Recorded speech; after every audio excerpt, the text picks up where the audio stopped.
Today I have two high-end spring decor dupes inspired by West Elm and Mackenzie Childs. For this project, I'm taking inspiration from West Elm, and this is a $208 Caspian ceramic decorative bowl. So I'm starting with a humble terracotta pot. We all know humble terracotta pots are pretty inexpensive, and I got this pot as a food takeaway for biryani. This is basically a handi. So this terracotta pot is just the perfect shape and a size for making this West Elm inspired high-end decor tube. So starting with the humble pot, which has been thoroughly cleaned with soap, water, hot water, and wiped and dried and neat now, I'm starting with the base coat. For any kind of painting, a base coat forms the base or foundation over which the colors are built up.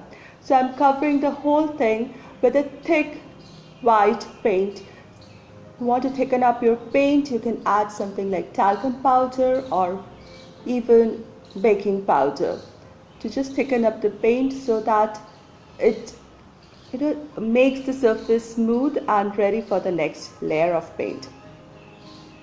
Best thing about using terracotta pots are they're super absorbent. So the first coat is very well absorbed and the finish is a smoother one to work on. I applied my base coat on the outer surface, the base of the pot, the rim of the pot, as well as the inner walls and the base of the pot. So in any way, in any direction or angle it's seen, it should look like an original ceramic pot, even at the base.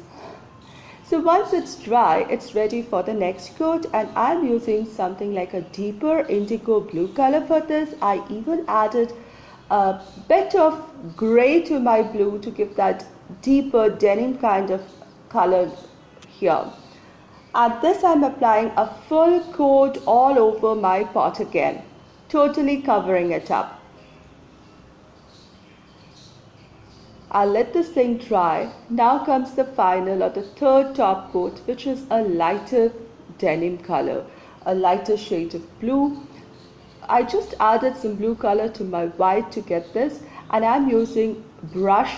I haven't used sponge or spray in throughout the project because it needs to have the brush strokes so that it looks like the original ceramic decorative pot from West Elm. So I used a brush and bent roughly over it. I just applied lighter blue paint all over the pot pretty haphazardly so that the brush strokes are seen, and you'll see the original pot has this brush strokes, the rough artisan look has to come through. And let this dry. And I'm so pleased with the outcome. I can use this as a decorative bowl, and I can even use it as a planter. Just place my potted plant inside this, and this will make a beautiful decor. A decor where I spent pennies. Well, I'm not counting the cost of biryani, but talking just of the pot, I just spent very few amount, and I got this beautiful decorative pot for my home, West Elm inspired, worth $208. What do you think how it turned out? My today's video is part of the Look for Less DIY challenge hosted by Yami from the Latina Next Door. Do check out her channel and the awesome playlist. The links are given down below. My second high-end spring decor inspiration is from Mackenzie Childs, and this beautiful butterfly wall art is sold in Mackenzie Childs for $88, and I'm making it for free. To make the butterfly, I'm using a stiff paper to sketch out my pattern first. Now for making symmetrical patterns, it's best to take a paper of the size of the pattern that you want, fold it into half along the line of symmetry, and draw your pattern. So I sketched just half the butterfly and cut it out. So when I open, I have a full symmetrical one butterfly. Now I'm using this aluminum foil. It's little stiff and can hold its shape. I'm going to use this as a decor in my porch or in my garden or veranda. Therefore I'm using a foil for this kind of decor. You can even use MDF cutouts of butterfly shapes or a stiff cardboard for the same. I wanted that metallic shine to be seen, therefore another reason why I'm using aluminum foil. Now here you see me using my pattern that I made, or the stencil that I made, to imprint the design of the butterfly onto the aluminum foil. I'm using deliberately a blunt tipped color pen for this because I want the indentation to come onto the aluminum foil. Next I shall cut it out, and I have the full body and the wings of the butterfly minus the antennae. Before cutting it out, I had further enhanced the grooves and the lining.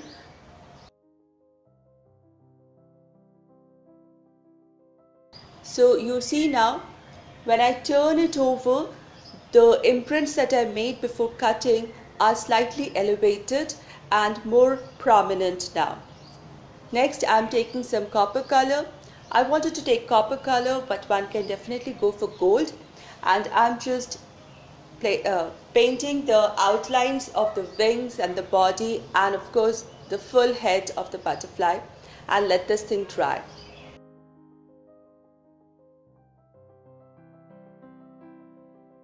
In the meanwhile, I'm using my pattern to cut out some color paper. I'm using two different patterned color paper in white and blue.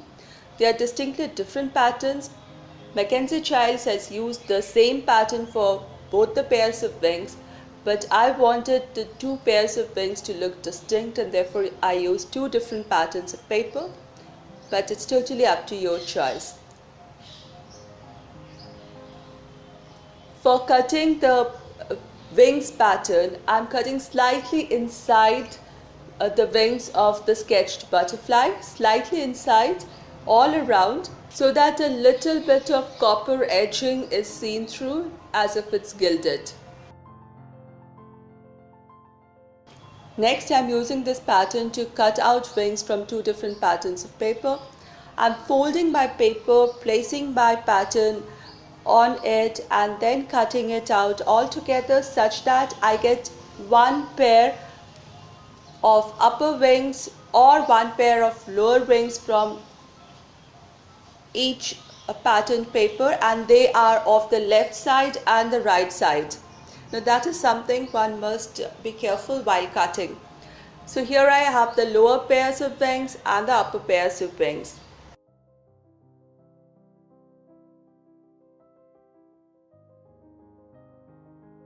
My butterfly is ready to accept the colors, so I'm just going to place them, and I'm going to glue these papers in place, and I have beautifully patterned wings of butterfly with the copper rim.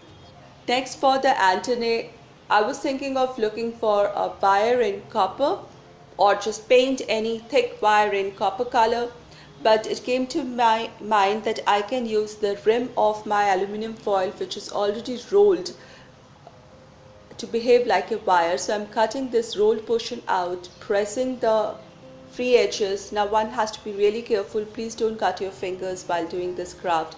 So carefully fold it so that it's safe. Fold it into half. Make sure the two antennae are of equal size, and then give them the needed curvature of the antennae. And then I'm again painting it with some copper color, and shall stick it at the back side of the head in the way that I really like. Now for the body of the butterfly, first I shall paint it with white.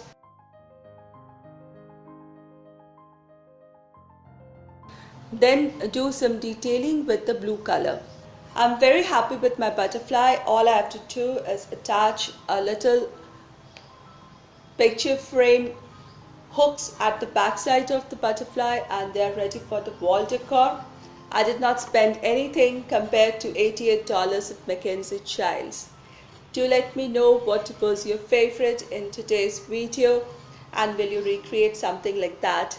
Thank you so much for your time, and I'll see you soon.